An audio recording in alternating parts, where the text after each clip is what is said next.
Paz do Senhor, Salmo 91.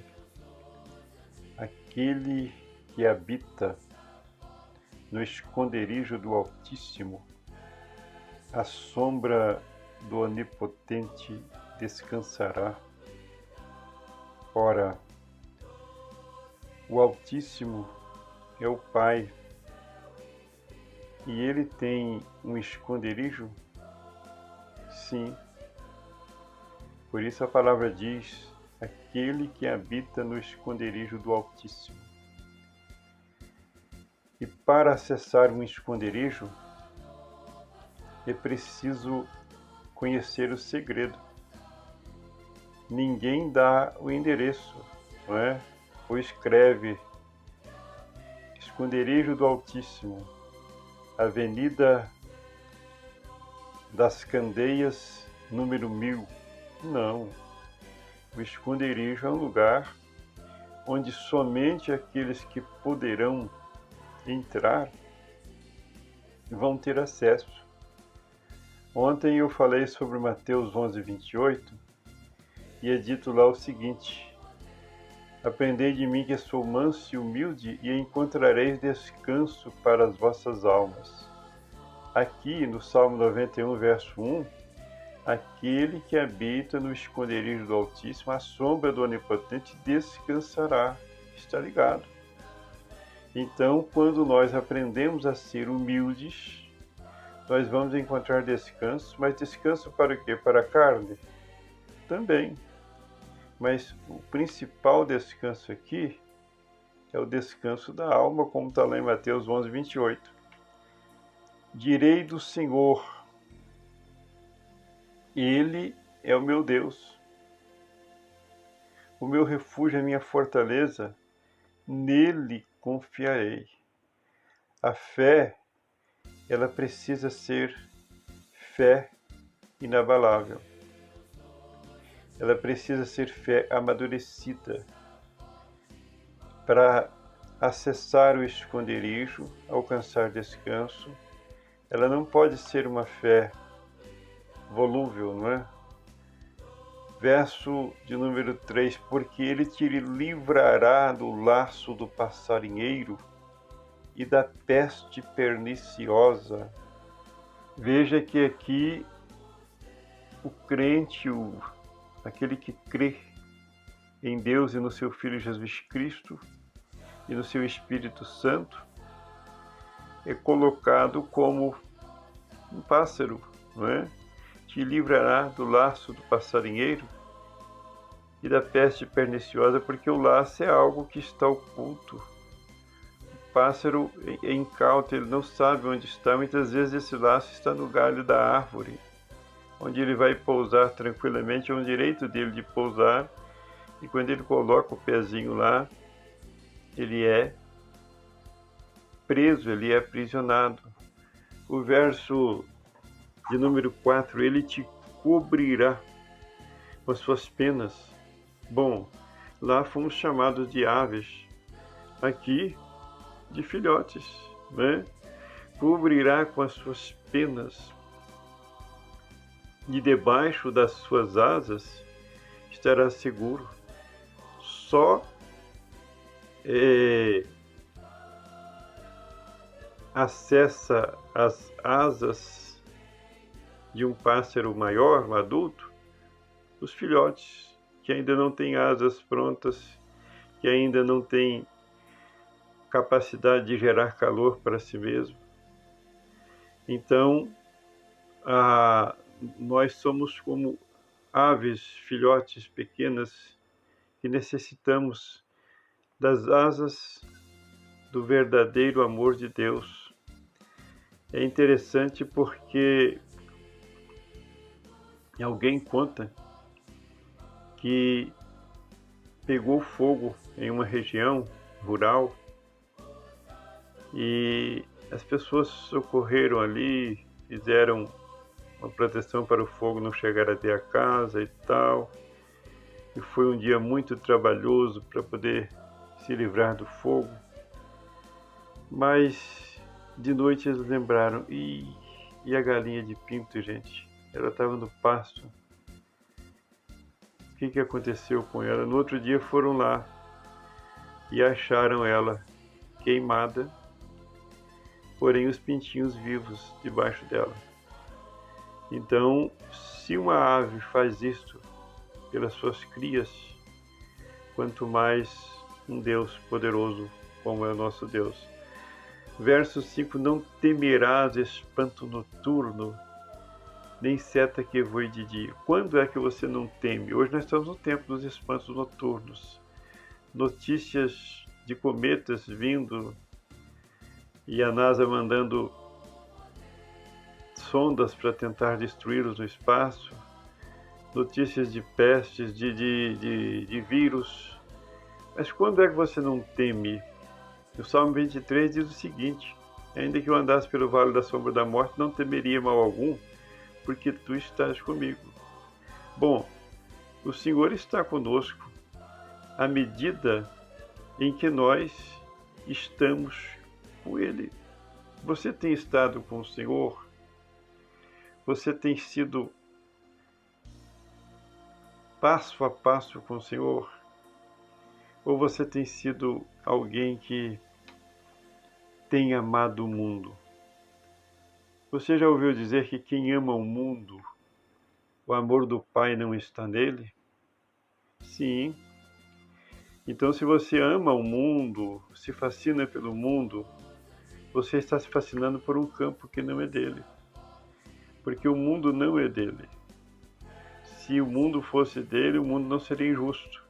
Você não teria americano morrendo obeso porque comem demais e africano morrendo desnutrido porque não tem nada para comer. Que Deus seria esse?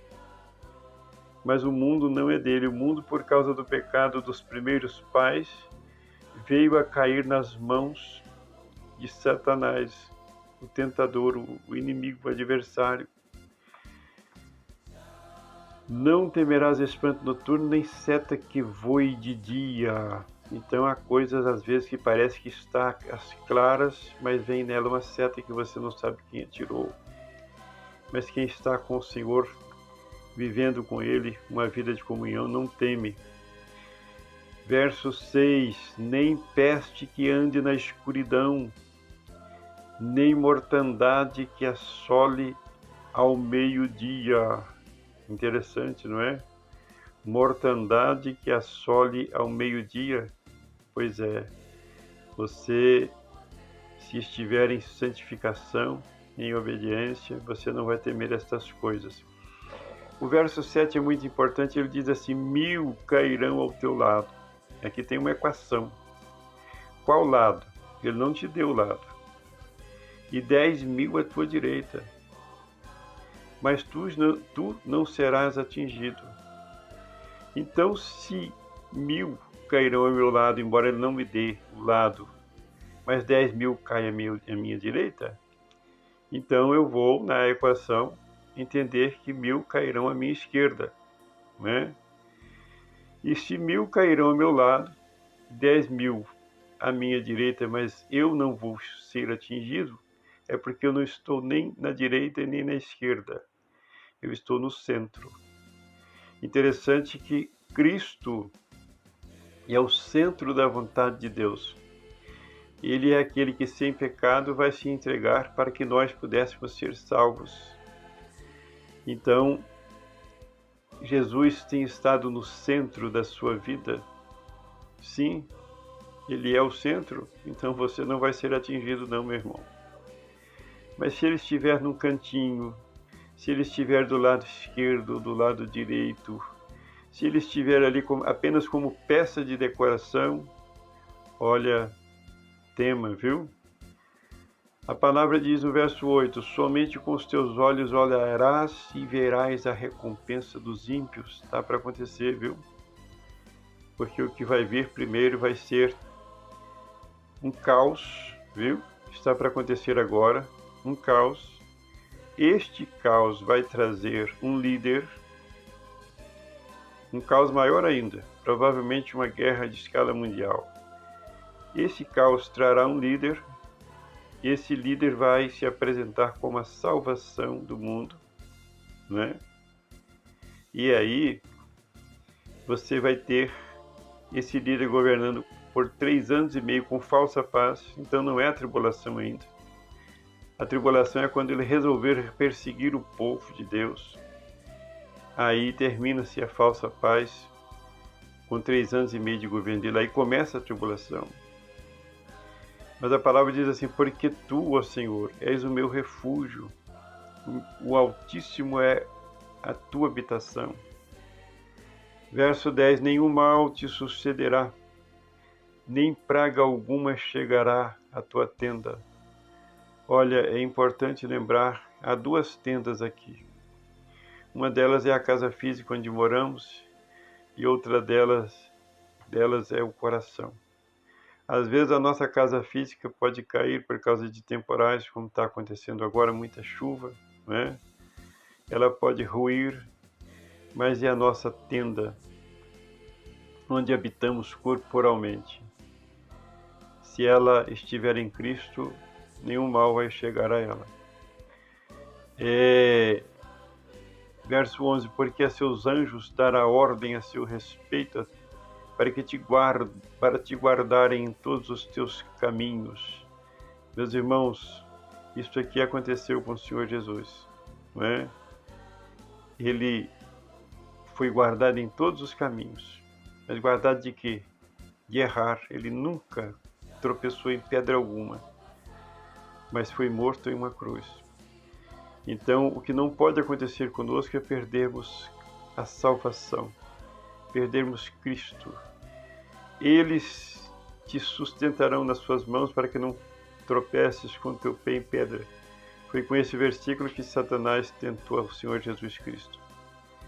E realmente ele não tropeçou em pedra alguma. Pisarás o leão e o áspide e o calcarás aos pés, o filho do leão e a serpente. Também está relacionado ao Senhor Jesus, não é? Porém, nós, como igreja, corpo de Cristo, temos feito isso aqui. Quantas vezes o servo do Senhor é chamado para poder expulsar um demônio em uma família? Alguém que está possesso, não é? Ele é Jesus pisando o leão, pisando o filho do leão e a serpente na vida daquela pessoa que está orando pelo endemoniado, pela pessoa possessa. Dizem que a palavra, pois que tão encarecidamente me amou, é Jesus falando. Também eu o louvo, aqui a expressão está errada, não é? Eu o livrarei, tá? O louvrarei, não é? Acontece. Poupá-lo-ei, também ficou errado aqui, a expressão é essa. Não é poupá-lo-ei, não, é pô-lo-ei num alto retiro, porque conheceu o meu nome. Olha para os irmãos ver que coisa interessante. Pô-lo-ei num alto retiro, porque conheceu o meu nome. Ora, isso está relacionado à fé inabalável que nós vimos aqui no verso de número 2, não é? Direi do Senhor, Ele é o meu Deus, o meu refúgio, a minha fortaleza, nele confiarei. Diz a palavra referente a Jesus: Ele me invocará e eu lhe responderei, estarei com ele na angústia, livrá-lo-ei e glorificarei. Mas você lembra que houve uma hora que Jesus clama: Eloi, Eloi, lama sabachthani, e é Deus meu, por que me desamparaste? Pois é, naquele momento Deus vai virar o rosto, porque Ele estava tomando sobre si as nossas dores e Deus não poderia olhar para o pecado. Mas Deus não o abandonou, ainda que naquele momento Ele ficou sozinho para tomar sobre si os nossos pecados. Dar-lhe abundância de dias e lhe mostrarei a minha salvação. Meus irmãos, veja como o Salmo 91, ele é maravilhoso. Deus vos abençoe, a paz do Senhor.